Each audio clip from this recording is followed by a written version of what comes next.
Hey guys, puri Jagannadh ఆలయంలో మనకి అంతుచిక్కని చాలా మిస్టరీస్ ఉన్నాయి. అందులో ముఖ్యంగా కృష్ణుడి గుండె. ఆ గుండె అక్కడున్న విగ్రహాల్లో ఉంది అని చాలా మంది నమ్ముతారు. ఇంకోటి, అక్కడ గాలి మొత్తం ఒకవైపు వీస్తూ ఉంటే గుడి పైన ఉన్న జెండా మాత్రం గాలికి అపోజిట్ గా ఎగురుతుంది. దీనికి కారణం ఏమిటి? ఇంకా పూరి జగన్నాథ్ అంటే ముఖ్యంగా గుర్తొచ్చేది రథయాత్ర. ఈ రథయాత్ర జరిగే ప్రతిసారి ఇక్కడ వర్షం పడుతుంది. ఇప్పటి వరకు ఒక్కసారి కూడా వర్షం పడకుండా లేదు.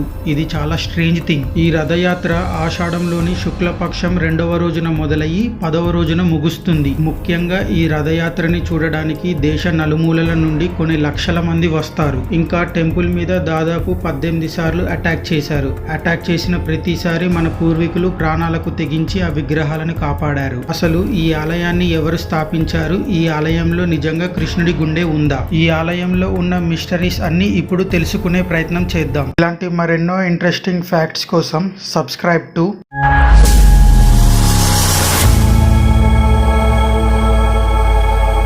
ఫస్ట్ ఈ ఆలయ నిర్మాణం గురించి తెలుసుకుందాం. ఈ ఆలయాన్ని ఎవరు నిర్మించారు అని తెలుసుకోవాలంటే మనం ద్వాపర యుగం ముగింపు దశలోకి వెళ్ళాలి. అయితే కురుక్షేత్ర యుద్ధం అయిపోయిన తర్వాత కురుక్షేత్ర యుద్ధం అంటే గుర్తొచ్చింది. నా ప్రీవియస్ వీడియోలో దీని గురించి చెప్పాను. అశ్వత్థామ ఒక లైఫ్ హిస్టరీ గురించి కూడా చెప్పాను. ఈ వీడియో అయిపోయిన తర్వాత ఆ వీడియో కూడా ఒకసారి చూడండి.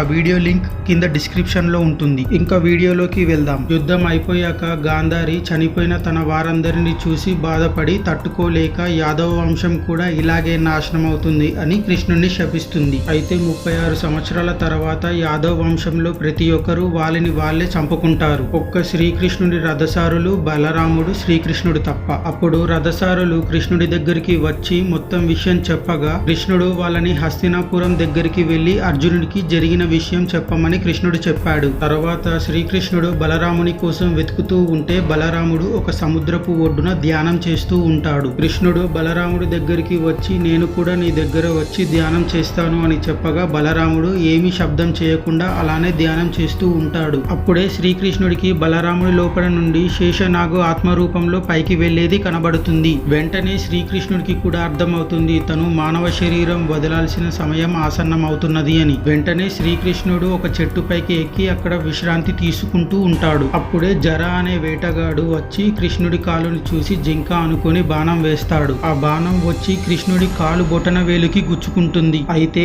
ఆ జర దగ్గరికి వచ్చి చూస్తాడు. వచ్చి చూడగానే అక్కడున్నది కృష్ణుడు అని తెలుసుకుని తన పాపాన్ని క్షమించమని ప్రాధేయపడతాడు. అప్పుడు కృష్ణుడు నీ తప్పు ఏమీ లేదు అని క్షమిస్తాడు. ఎందుకంటే కృష్ణుడికి తెలుసు కదా తను మానవ శరీరం వదలాల్సిన సమయం ఆసన్నమైంది అని. ఇలా చెప్పి కృష్ణుడు తన తనువుని చాలిస్తాడు. ఆ తర్వాత అర్జునుడు వచ్చి కృష్ణుడి శరీరాన్ని చూసి చాలా బాధపడతాడు. తర్వాత కృష్ణుడి శరీరానికి దహన సంస్కారాలు చేస్తాడు. ఆ తర్వాత శ్రీకృష్ణునిలోని అన్ని శరీర భాగాలు బూడిదగా మారిపోతాయి, ఒక గుండె తప్ప. అయితే మొదట అర్జునుడికి అర్థం కాలేదు.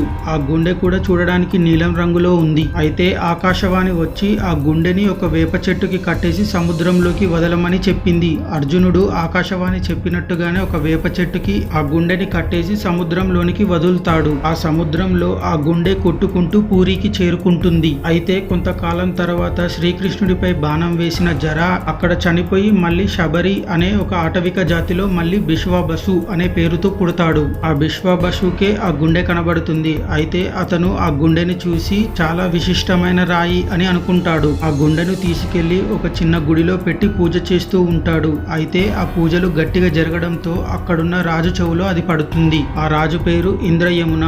అయితే ఆ రాజు ఆ రాయి గురించి మొత్తం తెలుసుకొని రమ్మని విద్యాపతి అని ఒకరిని పంపిస్తాడు. ఆ విద్యాపతి వివరాలు మొత్తం తెలుసుకోవడం కోసం బిశ్వబసు దగ్గరికి వెళ్తాడు. కొంతకాలం ఆయన దగ్గరే నివసిస్తాడు. కాలం పెరుగుతున్న కొద్దీ విద్యాపతి మరియు బిశ్వబసు యొక్క కూతురు ఇద్దరు ప్రేమించుకుంటారు. వీరిద్దరూ ప్రేమించుకోవడంతో బిశ్వబసు వారిద్దరికి పెళ్లి చేస్తాడు. అయితే కొంతకాలానికి వీరిద్దరూ ఆ రాయిని చూడాలని బిశ్వబసు మీద ఒత్తిడి చేస్తే అప్పుడు బిశ్వబసు ఒక షరతు మీద చూపిస్తా అని చెప్తాడు. అదేంటంటే కళ్ళకి గంతలు కట్టుకొని మాత్రమే నేను ఆ రాయి దగ్గరికి తీసుకొని వెళ్తా. ఎవరైనా కళ్ళ గంతలు విప్పేస్తే అక్కడి నుంచి వెంటనే తీసుకొస్తా అనే షరతు పెట్టాడు. దీనికి సరే అన్న వారిద్దరూ కళ్ళకి గంతులు కట్టుకుని వెళ్తారు. అయితే దూరంగా ఉన్న ఒక కొండ దగ్గరికి తీసుకువెళ్లి అక్కడ ఉన్న రాయిని ముట్టుకొనిస్తాడు. అయితే ఆ గుండెని పట్టుకున్న విద్యాపతి చాలా ఆశ్చర్యానికి లోనవుతాడు. అయితే విద్యాపతి ముందస్తు జాగ్రత్తతో తనతో కొన్ని విత్తనాలు తీసుకొని వస్తాడు. అయితే దారి పొడవునా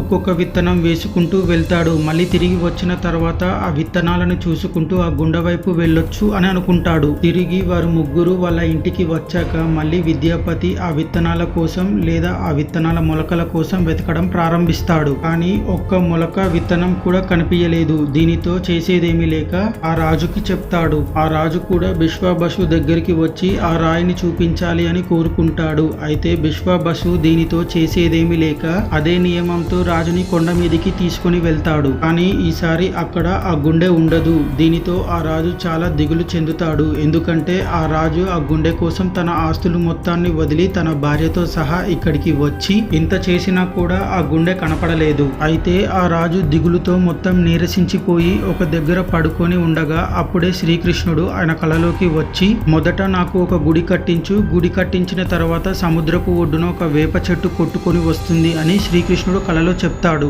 అయితే వెంటనే ఆ రాజు గుడి నిర్మాణ పనులు ప్రారంభిస్తాడు. గుడి నిర్మాణం పూర్తి చేశాడు. అప్పుడు అక్కడ ఉన్న సముద్రపు ఒడ్డున ఒక వేప చెట్టు కనిపిస్తుంది. అయితే ఆ రాజు దగ్గర ఉన్న భటులందరూ వెళ్లి దాన్ని బయటికి తీసే ప్రయత్నం చేస్తే ఆ చెట్టు అస్సలు కదలట్లేదు. ఆ చెట్టుని కదిలించడం కోసం పెద్ద పెద్ద ఏనుగులు వందలాది సైన్యాలని తీసుకువచ్చినా కూడా ఆ చెట్టు కొద్దిగా కూడా కదలట్లేదు. దీనితో ఆ రాజు మళ్ళీ నిరాశ చెందుతాడు. అయితే ఆ రాజు కలలోకి మళ్ళీ శ్రీకృష్ణుడు వచ్చి ఆ వేప చెట్టుని కేవలం ఆ ఆటవిక తెగలు వాళ్ళు మాత్రమే జరపగలుగుతారు అని శ్రీకృష్ణుడు చెప్తాడు. వెంటనే ఆ రాజు లేచి సముద్రపు ఒడ్డు దగ్గరికి వెళ్లి ఆ ఆటవికులతోటి ఆ వేప చెట్టుని లాగే ప్రయత్నం చేస్తాడు. ఆ చెట్టు చాలా సింపుల్ గా బయటకి వస్తుంది. అయితే రాజు చాలా మంది శిల్పులని తీసుకొచ్చి ఆ వేప చెట్టుని చెక్కించే ప్రయత్నం చేస్తాడు. కానీ ఆ వేప చెట్టు మీద ఒక చిన్న గీత కూడా పడదు. అప్పుడే ఒక ముసలి బ్రాహ్మణుడు వచ్చి ఆ రాజుతో ఈ వేప చెట్టుని నేను చెక్కుతాను అని చెప్తాడు. కాకపోతే నాకు 21 రోజుల సమయం కావాలి, అది కూడా నేను చెక్కేటప్పుడు నేనొక్కడిని మాత్రమే ఉండాలి అని చెప్తాడు.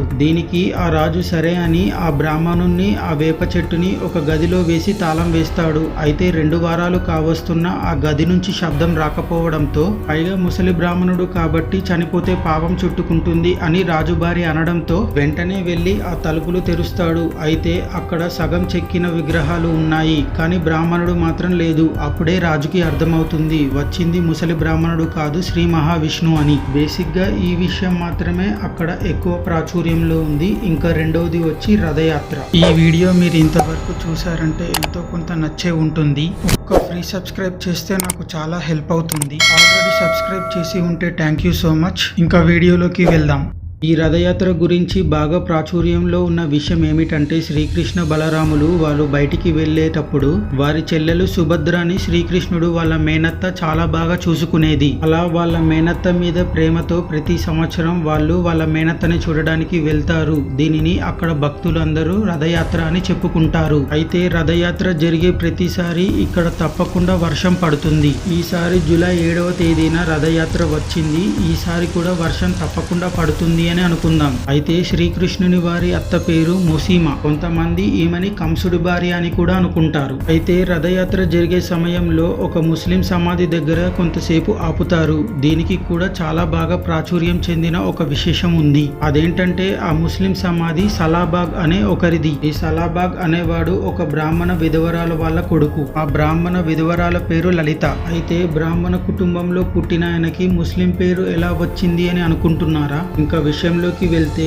ఆ బ్రాహ్మణ విధవరాలు ఇంట్లో ఉన్నప్పుడు మొగిలియుల రాజు అయిన లాల్ బేగ్ ఆమెను చూసి ఇష్టపడి ఎత్తుకొని బలవంతంగా తీసుకువెళ్లి పెళ్లి చేసుకుంటాడు. అలా వీరిద్దరికి సలాబేగ్ అనే ఒక కుమారుడు పుడతాడు. అయితే ఈ సలాబేగ్ చిన్నప్పుడు ఆరోగ్యం బాగోలేకపోవడంతో ఆ పూరి జగన్నాథుణ్ణి మొక్కుకుంటుంది. దీనితో సలాబేగ్ కి నయం అవ్వడంతో అప్పటి నుంచి పూరి జగన్నాథుణ్ణి బాగా కొలిచేవాడు. అయితే పూరి జగన్నాథుడి గుడి మీద దాదాపు 18 సార్లు అటాక్ జరగడంతో గుడి లోపలికి వేరే మతస్థుల్ని కానీ ఫారినర్స్ ని గాని రానిచ్చేవారు కాదు. కావాలంటే రథయాత్రలో పాల్గొనొచ్చు. ఇంకా ఆ గుడిలో అర్చకులందరూ ఆ ఆటవిక జాతి వాళ్ళే ఉంటారు. అయితే సలాబేగ్ వేరే మతస్థుడు కావడంతో ఆ గుడిలోనికి రానిచ్చేవారు కాదు. ఇంకా సలాబేగ్ ప్రతిసారి ఆ రథయాత్రని చూసుకుంటూ బయట నుంచే కులుచుకుంటూ ఉండేవాడు. అయితే ఒకసారి ఏదో పని వల్ల కొద్దిగా లేట్ అవ్వడంతో ఆ రథయాత్రని మిస్ అవ్వడంతో సలాబేగ్ ఆ రథయాత్రని మిస్ అవుతాడు. తర్వాత సలాబేగ్ చాలా బాధపడతాడు. ఆ సంవత్సరం మొత్తం దీనంగా ఉండిపోతాడు. అలా ఉన్నప్పుడు ఒకసారి తన కలలోకి శ్రీకృష్ణుడు వచ్చి నువ్వు వచ్చేదాకా రథం కదలదు, నువ్వు వచ్చిన తర్వాతే రథం కదులుతుంది అని చెప్పి వెళ్ళిపోతాడు. ఆ తర్వాత సంవత్సరం మళ్ళీ రథయాత్ర రాగానే సులేబాగ్ ఉన్న స్థలం వరకు వచ్చి అక్కడే ఆగిపోతుంది. అస్సలు కదలదు. 2 రోజులవుతున్నా కదలకపోవడంతో అక్కడున్న ఒక అర్చకుని కలలోనికి వచ్చి నాకు కావాల్సిన ఒక మిత్రుడు ఉన్నాడు, ఆయన వచ్చేదాకా ఈ రథం కదలడు అని శ్రీకృష్ణుడు చెప్తాడు. ఆ తర్వాత సలాబాగ్ వచ్చిన తర్వాత రథం కదులుతుంది. ఇంకా ఆ గుడి మీద దాదాపు 18 సార్లు అటాక్ చేస్తారు. అవి ఎవరెవరో ఇప్పుడు చూద్దాం. అయితే medium.com లో దొరికిన వివరాల మేరకు మొదటిసారి రక్తబాహు 800 AD లో అటాక్ చేస్తాడు. రెండవసారి ఈలియస్ షాహీ 1340 AD లో అటాక్ చేస్తాడు. మూడోసారి ఫిరోజ్ షా తుగ్లక్ ఈయన 1360 AD లో అటాక్ చేస్తాడు. నాలుగోసారి ఇస్మాయిల్ గాజీ 1509 AD లో అటాక్ చేస్తాడు. ఐదవసారి కలా పహాడా 1568 AD లో అటాక్ చేస్తాడు. దీని మీద ఒక్కొక్కటి చూపించుకుంటూ పోతా చూడండి. ఇంకా ఔరంగజేబ్ వచ్చిన తర్వాత కొన్ని సంవత్సరాలు రథయాత్రని ఆపేశారు అనే విషయం కూడా చాలా బాగా ప్రాచుర్యంలో ఉంది. ఇంకా మీకు తెలియని ఇంట్రెస్టింగ్ ఫ్యాక్ట్ ఏంటంటే ఇక్కడ అన్ని జెండాలు గాలికి ఒకవైపు ఎగురుతూ ఉంటే గుడి మీద ఉన్న జెండా మాత్రం గాలికి అపోజిట్ గా ఎగురుతుంది. దీనికి కారణం ఏంటో ఇప్పటిదాకా ఎవరూ కనిపెట్టలేదు. పోనీ ఆ జెండాలో ఏమైనా ఉందా అని అనుకుంటే ఆ జెండాని రోజు మారుస్తారు. ఎందుకంటే ఒక్కరోజు ఆ జెండా మారకపోతే 18 సంవత్సరాలు గుడిని మూసేస్తారు. దీనికి కోసం జెండాని రోజు మారుస్తూ వస్తారు. దీనికి కారణం ఏంటో ఇప్పటిదాకా ఎవరికీ తెలియదు. ఈ వీడియో గురించి మీరేమనుకుంటున్నారో కింద కామెంట్ చేయండి. వెళ్ళిపోయే ముందు సబ్స్క్రైబ్ చెయ్యి bro. That's all for today. Take care. By by now.